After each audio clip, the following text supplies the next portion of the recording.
For this tutorial, I'll be using files that are in my account. These are the files. So let's say you have generated these files and then you are interested in one of them. For example, this one, the Gembank file here. Then you can click it. Then you look for the save icon, this one. So if you hover your mouse on it, the download text will show.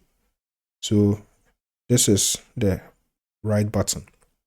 So you can click it. And then you can save it. So before you save, you can rename the files. So for the names of the files, I will leave that to you. So I'll save the file. Okay, that has been done. So I can check the file here in my directory. So this is a file.